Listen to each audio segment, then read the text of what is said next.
समझ गए कि अकाल भी पड़ रहा है एक तरफ, ये क्या कर रहे हैं, बंगाल में जैसे अकाल पड़ रहा है तो बाकी देश के हिस्सों से इनको क्या करना चाहिए, अनाज लेके बंगाल भेजना चाहिए। ये क्या करेंगे, बंगाल की चीज़ें बंगाल पे छोड़ेंगे, बाकी देश के हिस्सों से रेलवे के माध्यम से क्या हो रहा है, निर्यात हो रहे हैं। कच्चा जो माल है या जो खाद्यान्न है वो बाहर निर्यात कर रहे हैं। तो ये व्यवस्थाएं भी हुई इससे, किसी के वाणिज्यीकरण से। ठीक है, हो गया। बाकी एक आखिरी लिखना है तो नोट करके लिख लो। उन्नत बीज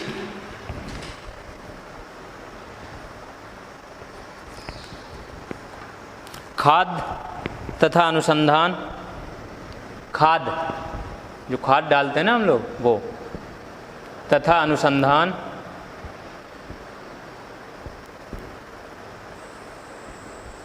आदि को सरकार ने सीमित महत्व दिया।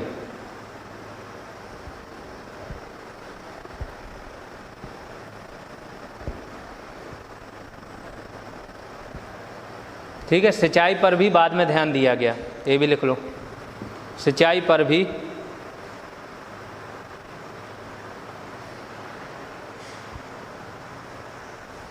काफ़ी बाद में ध्यान दिया गया।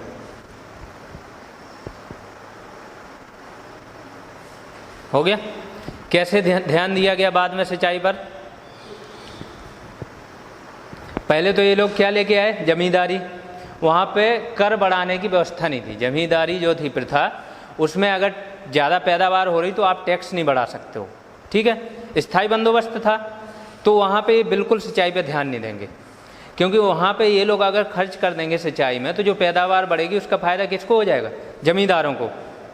किसानों को नहीं, जमींदारों को हो जाएगा, क्योंकि जमींदार तो उतना वसूल ही रहे हैं। अब उनको लिए ये है कि वो जितना वसूलेंगे उसका, उनका तो फिक्स है कि इतना देना है तुमको, वसूल तुम कितना भी कर लो, है ना, ये हो जाएगा।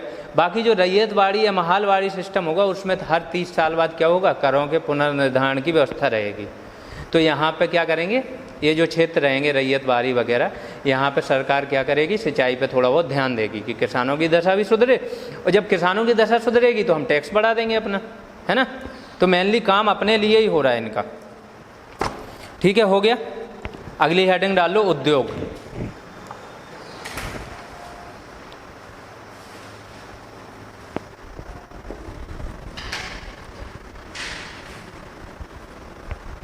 अब क्या क्या उद्योग होते होंगे पहले?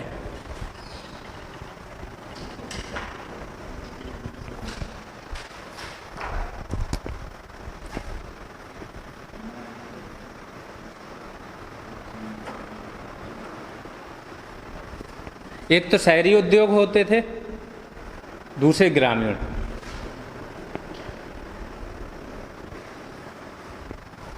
अब बताओ तुम लोग क्या क्या शहरी उद्योग हो सकते हैं?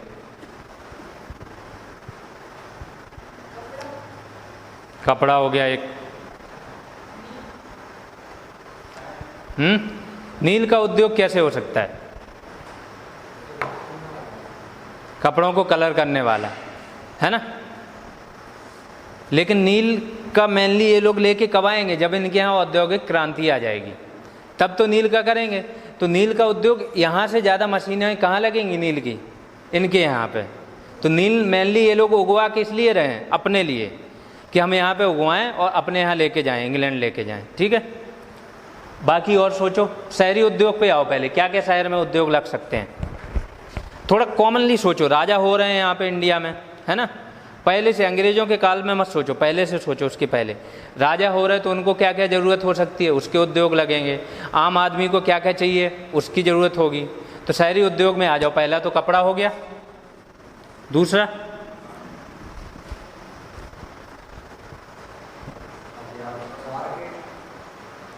मार्केट। किस चीज़ का मार्केट की तो बात हो रही, कि जो उद्योग लगाओगे वही तो मार्केट में बेचोगे।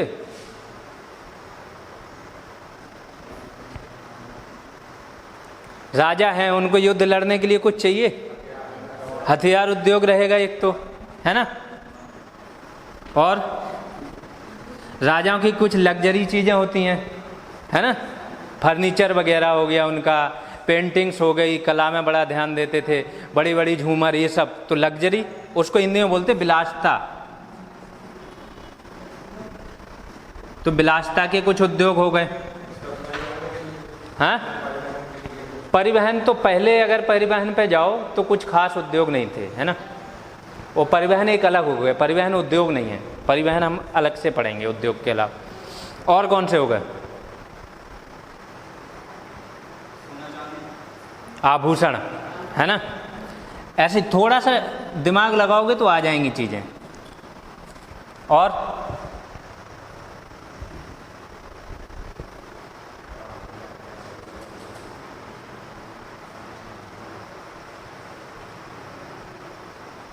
बर्तन हो गया, है ना, लकड़ी हो गया, चमड़ा हो गया, है ना।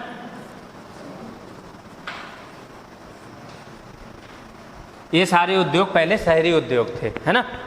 अब इनका कैसे ये बर्बाद होंगे बताओ मुझे, 1 बाय 1। एक कागज उद्योग भी होगा। अब अंग्रेज इनको कैसे बर्बाद करें? बिल्कुल स्टार्टिंग में पहला किस पे चोट पड़ेगी? कपड़े पे क्यों पड़ेगी यार? तुम कपड़ा पहनना बंद कर दोगे क्या? है ना। वो तो मैंने कब बताया, औद्योगिक क्रांति आएगी जब तुम उसका ऑप्शन दे दोगे, हमको कोई बेटर ऑप्शन दे दोगे, तब तो हम कपड़ा दूसरे से खरीदेंगे। अपने 3 चरण मैंने बताए थे, कब से कब तक?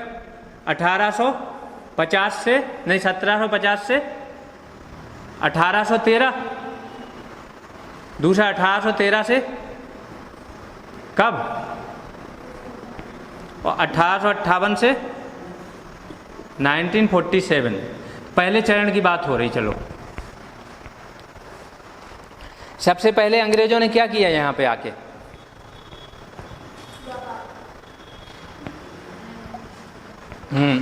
व्यापार किए, बट उससे कोई नुकसान थोड़ी ना किया हमारा।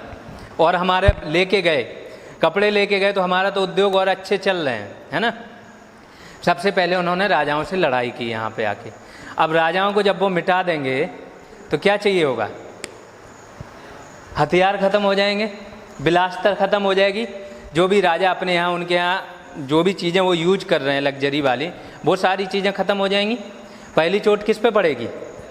इन दोनों पे, है ना। फिर आप आएंगे कच्चे माल पे। जो कच्चा माल यहाँ पे हो रहा है उस पे क्या करेंगे? जहाँ जहाँ इनका एकाधिकार हो जाएगा वहाँ पे ये क्या करेंगे? जहाँ पे भी इनका अधिकार हो गया वो दबाव डालेंगे। जो भी कच्चा माल कपड़े के लिए बना रहा है ना, उसको बोलेंगे कि तुम उन्हीं कंपनियों को दो जो ब्रिटेन की हैं, यहाँ पे लगी हैं, बाकी को मना करेंगे। कारीगरों पे दबाव डालेंगे। कारीगर मतलब दस्तकार, हथकरघा, जो हाथों से बना रहे हैं, पहले मशीनें तो आई नहीं यहाँ पे, ठीक है, उन पे दबाव डालेंगे। अगर जो खुद बना रहे हैं, या तो तुम मुझे सस्ते में दो, और खुद नहीं बना रहे हैं तो दूसरे के यहाँ काम मत करो। ऐसे दबाव डालें। ऐसे कर करके ये मैक्सिमम उद्योग यहाँ पे ख़त्म करने पे सिर्फ ये बचेंगे, क्योंकि ये तो लोकल चाहिए, बना के नहीं ला रहे हैं। कपड़ा अभी नहीं, कपड़ा उद्योग अभी जारी है पहले चरण में। कपड़ा उद्योग कब होगा? जब उनके यहाँ औद्योगिक क्रांति आ जाएगी। मेनली तो ये लोग अभी कपड़ा से ही कमा रहे हैं। यहाँ से कपड़ा लेके जा रहे हैं, उधर बेच रहे हैं ऊंचे दामों पे, है ना, मसालों वगैरह से कमा रहे हैं।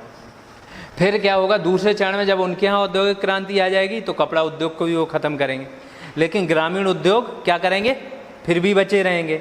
जब तीसरा चरण आएगा तो क्या होगा? 1853 में ये क्या लेके आएंगे? रेलवे, है ना। तो रेलवे इसीलिए थी कि इनकी पहुंच कहाँ तक हो जाए? कहाँ तक? गांव तक, छोटे से छोटे गांव तक इनकी पहुंच हो जाए। वहाँ ये अपना तैयार किया हुआ जो उत्पाद है वो बेच सकें, प्लस कच्चा माल वहाँ से अपने इंग्लैंड भेज सकें। तो इसके लिए जब ये रेलवे लेके आएंगे तो रेलवे क्या करेगा? ग्रामीण उद्योगों को भी तबाह कर देगा। और जब उद्योग तबाह हो जाएंगे तो क्या होगा?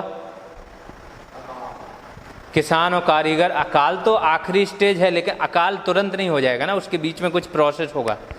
किसान और कारीगर क्या होंगे? कारीगर मेनली जो शहरों में आके उद्योग जिन्होंने खोल लिए, जो मजदूर हैं, जो कारीगर दस्तकार हैं, उनका क्या होगा? उनका उद्योग बंद हो जाएगा, वो क्या करेंगे, गांव की तरफ लौट जाएंगे। जब गांव की तरफ लौट गए तो क्या वो खेती पे डिपेंड हो जाएंगे, है ना। खेती पे एक्स्ट्रा बोझ पड़ेगा। जब एक्स्ट्रा बोझ पड़ेगा तो एक तो खेती के टुकड़े हो जाएंगे। अभी कोई शहर में जॉब करने लगो तो तुम क्या बोलते हो, घर वाले खेती कर रहे हैं, तुम भी आके गांव में रहने लगो तो बंटवाओगे खेती कि नहीं अब तो हम भी करेंगे, आधा हमको भी दो, प्लस तुम भी खेती पे डिपेंड हो गए हो, है ना। जब इतना सारा खेती पे बोझ बढ़ेगा तो फिर वो अकाल का एक अलग से रीजन ये भी एक तैयार होगा। प्लस जो अर्थव्यवस्था हमारी उद्योगों पर निर्भर थी वो अब खेती पर निर्भर होती चली जाएगी। तो उद्योगों को ये धीमे धीमे करके ऐसे पतन कर देंगे सारे उद्योगों का, ठीक है। तो उद्योग लिख लो। और ग्रामीण उद्योग में क्या आ जाएगा, पहले एक रूपरेखा बना लो, ग्रामीण की बना लो, इकट्ठा लिख लेना।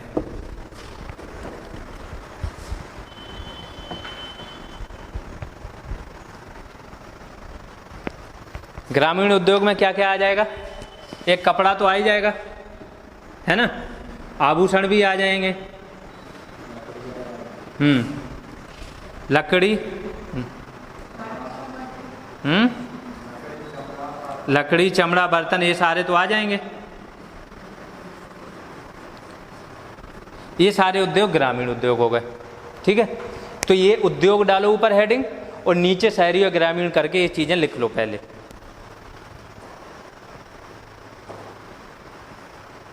इसमें एक नया डाल लो, नौ परिवहन भी होता है, नाव वाला भी उद्योग रहता है।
हो गया।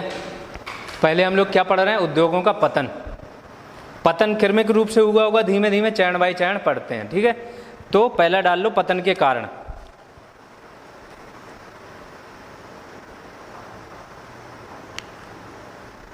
कब से कब तक, 1757 से 1813।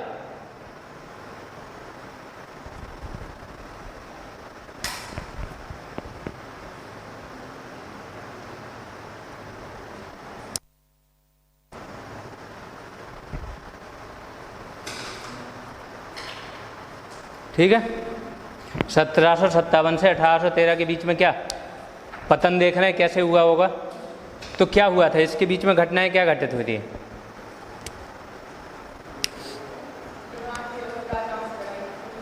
राजाओं को विस्थापित करेंगे, है ना, विस्थापित करेंगे तो क्या हो जाएगा। तो पहला हेडिंग डाल दो, राजनीतिक शक्ति के रूप में ईस्ट इंडिया कंपनी का उदय।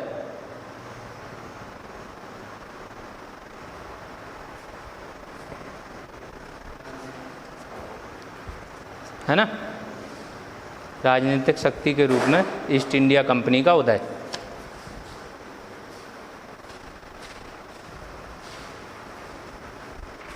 उसके आगे लिखो, इससे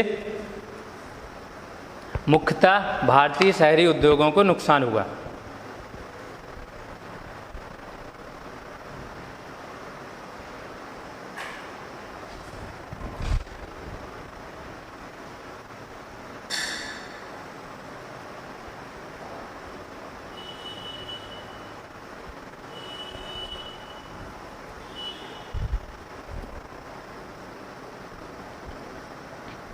भारतीय शासकों को कॉमा करके, भारतीय शासकों को विस्थापित किया गया।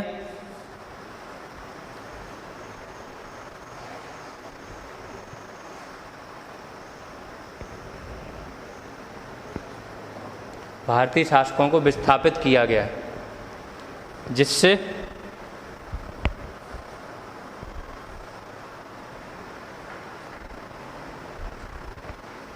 विलासिता संबंधी उद्योग,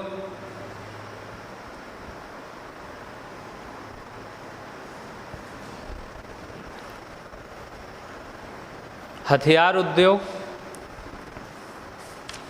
आदि को शीघ्र ही नुकसान हुआ।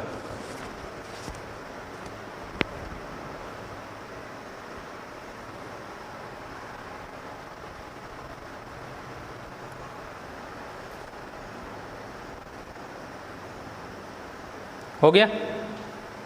दूसरा एक हेडिंग मत डालो, पॉइंट ही लिख लो, समझ जाओगे उसके अंदर करना क्या है। कारीगरों पर कंपनी का अत्याचार।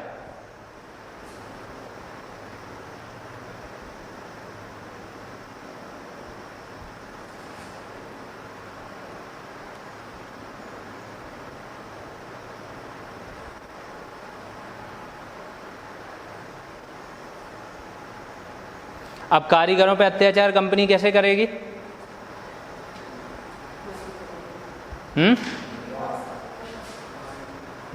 एक तो उनको क्या बोलेगी, तुमने जो अपना खुद का तैयार किया हुआ माल है वो हमको सस्ते में दो, प्लस दूसरे के यहाँ जो इनके प्रतिद्वंदी होंगे उसके यहाँ काम मत करो। दोनों दबाव डालेगी तो कारीगर बेचारे परेशान हो जाएंगे, है ना। उनकी लागत ही नहीं निकल रही, वो क्यों दे दें तुमको माल। तो दो तरीके से होगा, तो ये तो समझ में आ रहा है, इसके अंदर लिखवाने की ज़रूरत तो है नहीं, है ना, अत्याचार से। तीसरा लिखो, कच्चे मालों पर कंपनी का एकाधिकार।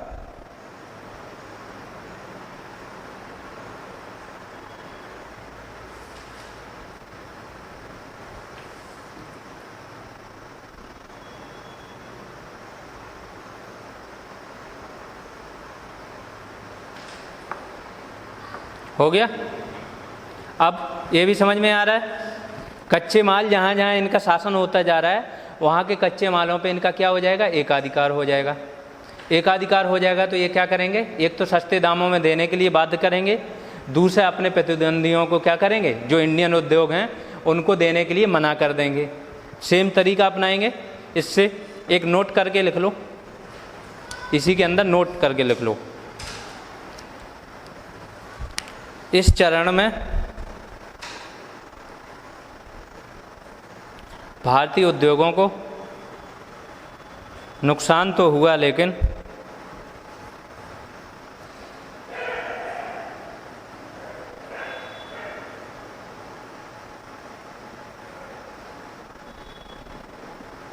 कंपनी के आय का एक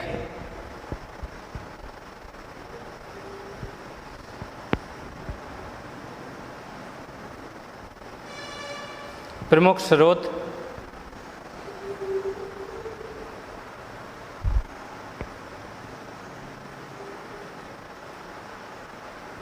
भारतीय कपड़ों का निर्यात था।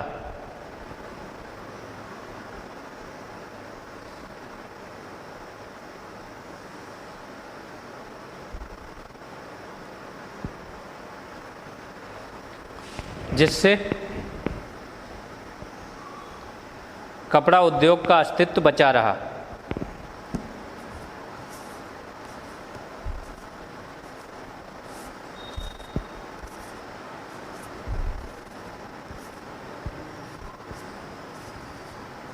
हो गया।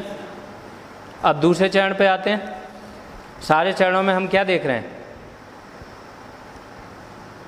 इस चरण में हमने क्या देखा, पतन के कारण देख रहे हैं हम लोग, है ना, कि पतन क्यों हो रहा है उद्योगों का। बाद में नए उद्योगों की स्थापना भी देखेंगे, ठीक। तो अभी चरण बाई चरण हम लोग क्या देख रहे हैं, पतन के कारण। अगले चरण में भी वही देखेंगे। तो अगला चरण डाल लो, कब से कब तक है पता है। ये डेटें कुछ याद करनी पड़ेंगी, हिस्ट्री विदाउट डेट नेम्स के नहीं हिस्ट्री पढ़ पाओगे। ऐसे समझ में तो सब आ गया, लिखोगे क्या, क्वेश्चन कैसे करोगे, है ना। कुछ डेट्स जो मेन होती हैं, आधार बनाती। मैंने क्या कहा कि जैसे किसी शासक का कार्यकाल गवर्नर का जानना है, उसके काल में जो एक मेन चीज़ हुई है उससे याद रख लो, पूरी चीज़ें याद हो जाएंगी आसपास। कुछ अब ये तो मेन है, आधार है आधुनिक भारत का, 3 चरणों में बटा हुआ है। ये तो पहले ही दिन याद हो जाना चाहिए कि कब से कब तक है। 57 से 1813, 1757 तो याद होगा, पलासी की लड़ाई है, वहाँ से ले लो 1813 तक। 1813 का जो अधिनियम आया था जिसमें चाय और चाइना को छोड़ के, है ना, एक अधिकार समाप्त हो गया। फिर 1813 से 1858 तक द्वितीय जो प्रथम स्वतंत्रता संग्राम है वहाँ तक, 1858 से कहाँ तक 1947 तक, है ना। नॉर्मल है, खुद ही रिलेट करके कर सकते हो, डिवाइड कर सकते हो चीज़ों को। द्वितीय चरण में अब क्या होगा?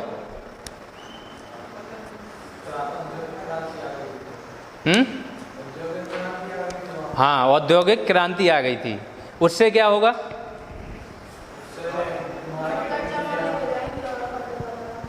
प्लस यहाँ पे हाथों से हम लोग बना रहे हैं, है ना। अपने यहाँ कारखाने कैसे होते थे? कारखाने होते थे, लेकिन क्या होता था, ऐसा एक घर है, वहाँ पे लोग हाथों से काम कर रहे हैं, वो कारखाने, है ना। अब वहाँ पे क्या कर रहा है, बड़ी बड़ी मशीनें आ गई।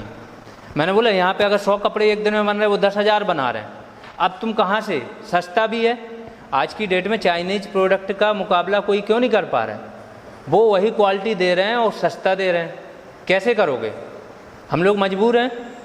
लोग व्हाट्सएप पे तो लिख के आ रहे होते हैं कि चाइनीज प्रोडक्ट का बहिष्कार करो, पता चले जिस मोबाइल से टाइप कर रहे हो वो चाइनीज ही है। ऑलमोस्ट 95% वही चीज़ हो रही है कि तुम जिस चीज़ से कर रहे हो टाइप, वो चाइनीज प्रोडक्ट यूज कर रहे हो, लेकिन देशभक्ति दिखा रहे हो सिर्फ टाइप करने में। कल के दिन फिर तुमको लेने जाना है, तुम वही लोगे, मजबूर हो ना। तुम्हारे सामने कोई ऑप्शन ही नहीं है, कोई नहीं दे पा रहा है। अमेरिका भी ऑप्शन नहीं दे पा रहा है। अमेरिका की ये सारी कंपनी चाइना में जाके बना रही हैं, तो क्या करोगे? ठीक है, सेम चीज़ होगी कि जब वो इतना सस्ता लेके आएंगे वहाँ से, प्लस बड़े पैमाने पे लेके आएंगे, तो लोग मजबूर हो जाएंगे लेने पे, पहली चीज़। दूसरी चीज़ क्या होगी? वो 2 नीतियाँ अपनाएंगे। एक मुक्त व्यापार की नीति। क्या होती है मुक्त व्यापार की नीति?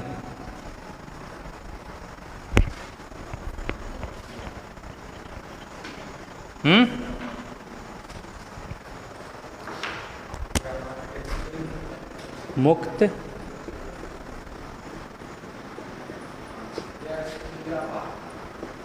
क्या? दूसरी एक तरफा मुक्त व्यापार की नीति।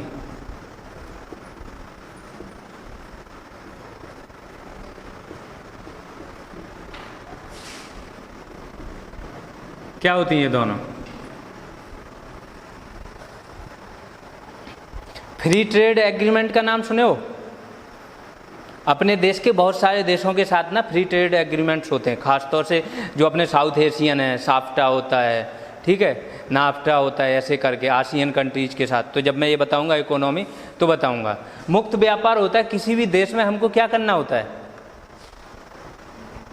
टैक्स नहीं देना पड़े।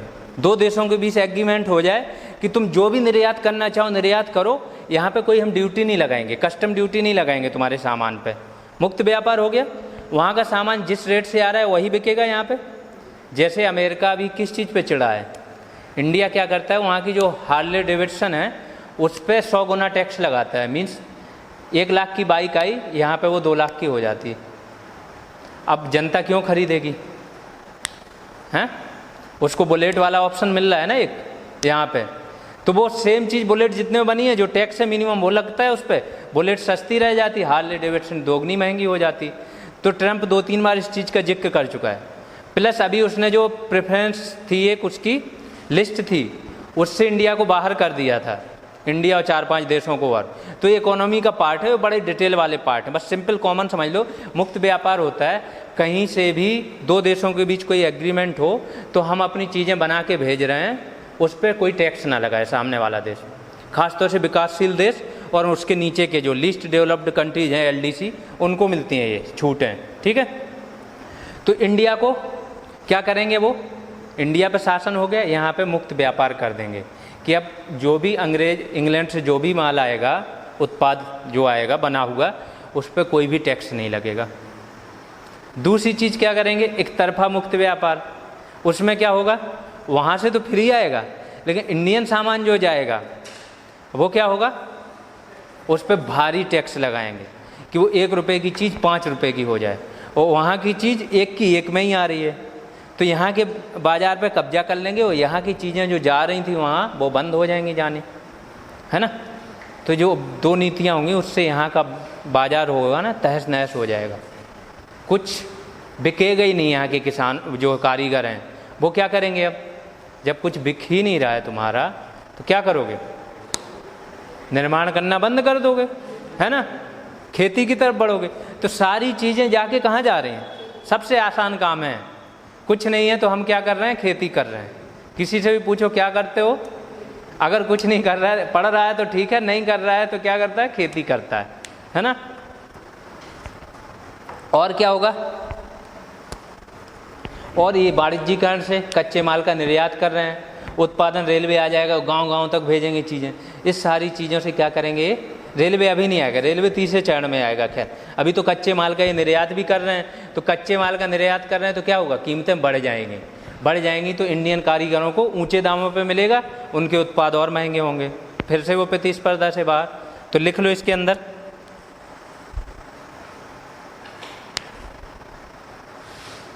एक मतलब पॉइंट लिख लो कारण में। औद्योगिक क्रांति पहला पॉइंट,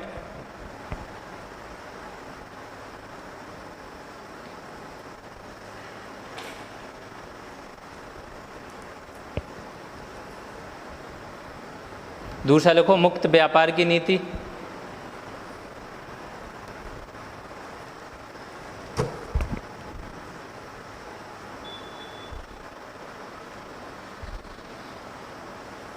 तीसरा लिखो एक तरफा मुक्त व्यापार की नीति,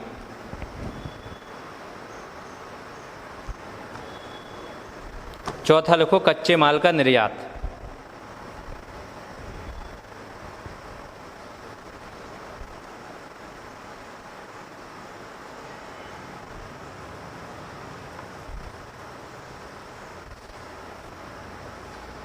हो गया। अब एक हेडिंग डाल लो, एक तरफा मुक्त व्यापार की नीति क्या होती है?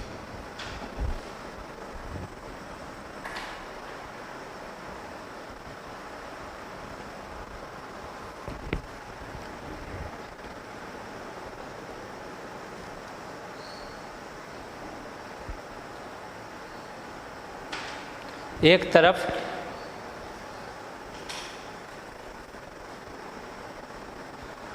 ब्रिटिश उत्पादों को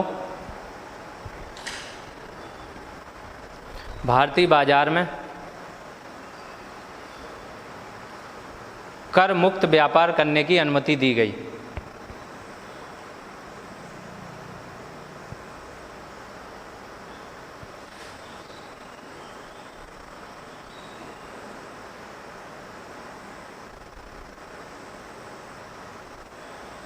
हो गया। वहीं दूसरी ओर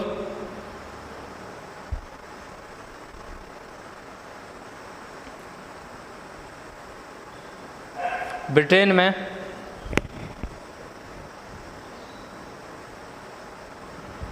भारतीय उत्पादों पर